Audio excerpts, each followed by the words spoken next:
Hey everybody, I'm Tara from Crooked Row, and today I was actually out in my greenhouse and I was getting ready to do my onion seeds, winter sow my onion seeds, but not exactly as we did last time.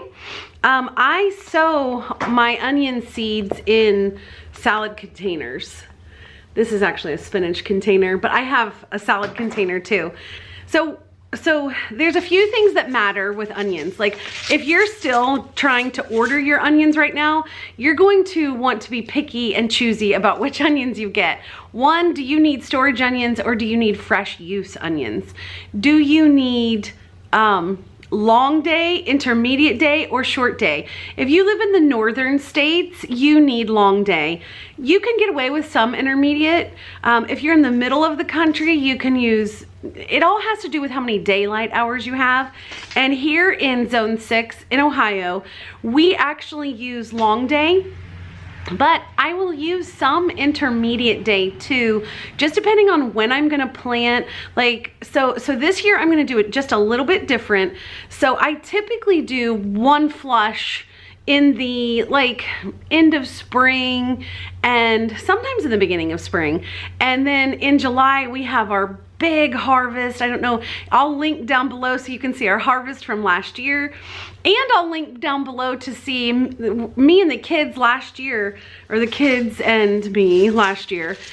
We planted our onion seed in these same containers.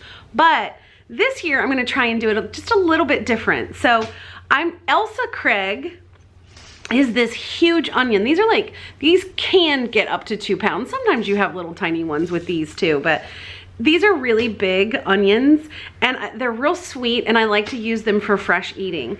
But then I have my yellow Spanish and I also plant Walla Walla, which Walla Walla only will hold out for a few months. Yellow Spanish is like the storage onion. I know that Johnny Seeds and some of these other places have really good storage onions, but I kind of like to go with my tried and true for things that's gonna go into storage. So my yellow Spanish are the ones that I really keep for fresh eating. I think we just literally yesterday ran out of fresh eating onions. I know that there is some question about what to do with onions once you harvest them. We put ours in burlap sacks and we use them for fresh onions, yellow onions especially, the yellow Spanish onions.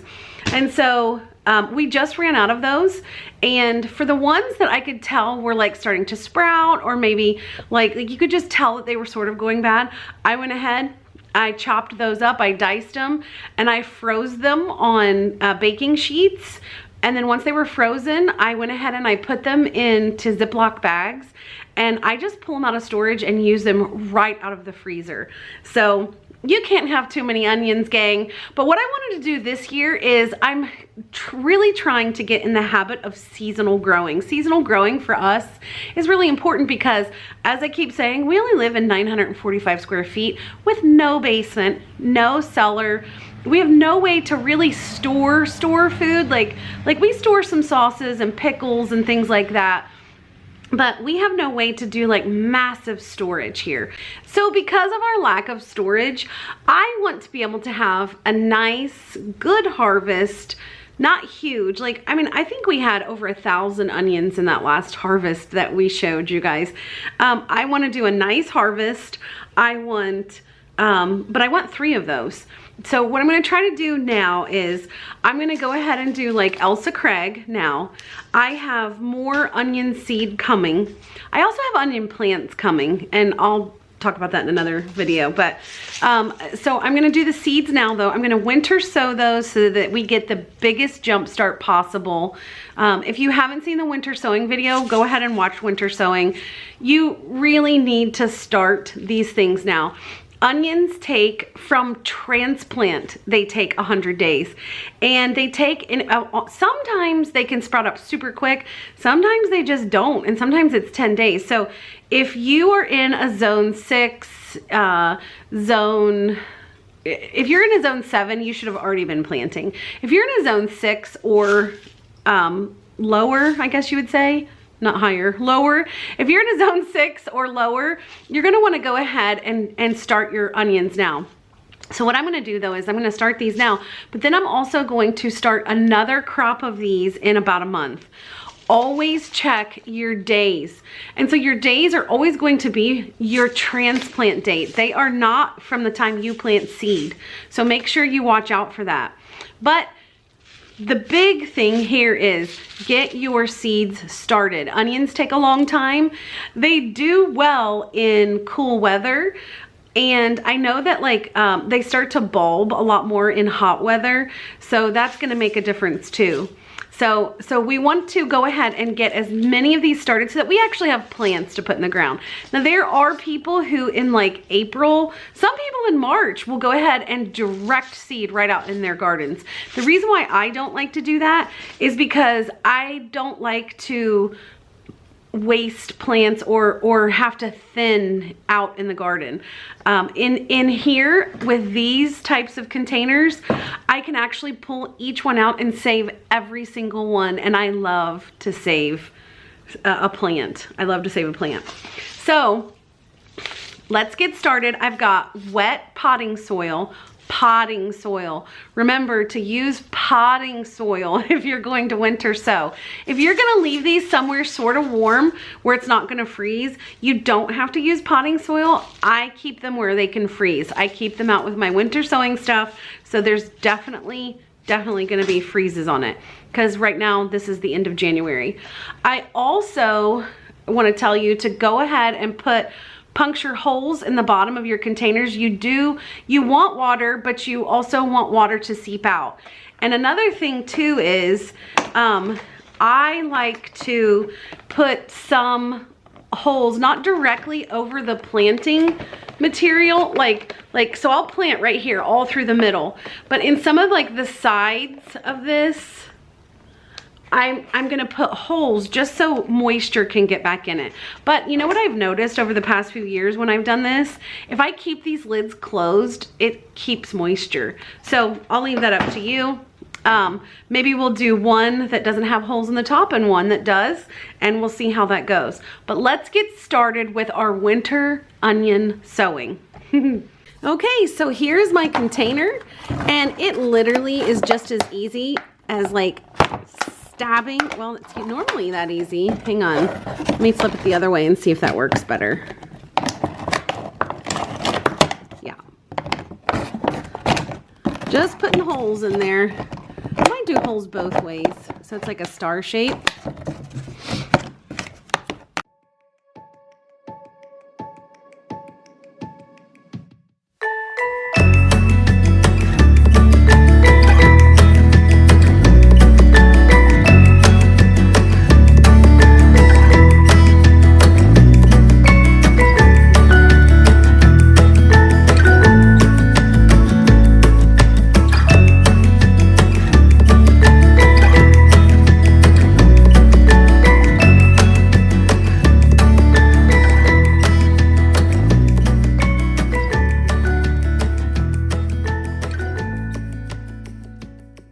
Okay, do not forget to use a paint pen, because remember this is going to be outside, and I'm going to put on here Elsa Craig onions.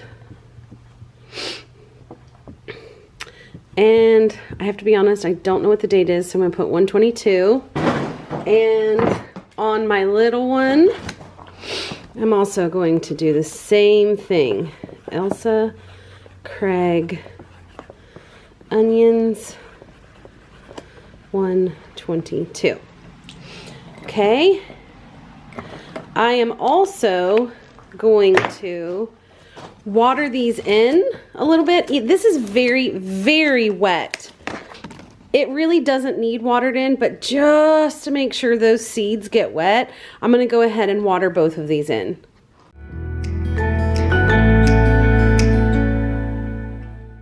Okay, now both of these are ready to go out. These are about 100 Elsa Craig seed starts. Well, they're not started yet, but they will be. So I'm gonna go ahead and I'm gonna take these right where we're wintering our other things.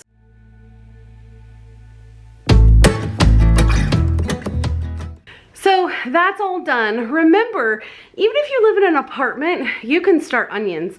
I don't know how many onions you can grow off of a balcony or a small porch.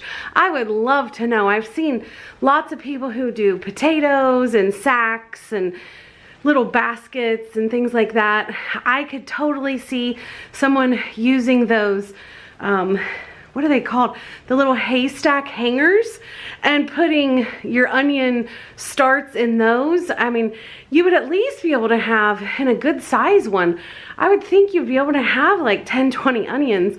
I mean, how many are you gonna use? So we have 6 people here. We use a lot of onions, and I cook a ton. So it's always great to have fresh onions for your salsa and your spaghetti sauces and just fresh use. So I want to really encourage you, whether you're on a homestead or you're in an apartment, if you're just in the suburbs, hey, you suburb dwellers, there's tons of room in your backyard to grow things. And I hope that we're showing everyone that no matter what your situation is, you can grow. If you haven't seen these videos, you need to look at, like, we grow at my mom's apartment. She grows. We help her plant it. And I mean, it is totally possible to have big harvest, small harvest, medium harvest, whatever it is you want it to be, it can be. And so I love to hear from people who are growing in apartments and suburbs and everywhere. There was a subscriber the other day who had written to us and let us know that they were kind of in a suburb, but they were doing raised beds. And that is so exciting. So that's why we say what we do at the end of every video. So now that that is done, and I'm gonna do more in a couple weeks. No, a month. I'm gonna wait at least a month, and I'm gonna do more onions. And I'm gonna keep doing them. I'm gonna see how long I can keep starting onions and planting them out and see what that does through the fall. Like, it's all testing and it's fun. So thank you for watching, and we'll see you next time. So remember, if we can start our onion plants in the middle of January, anybody can. Thanks. Bye.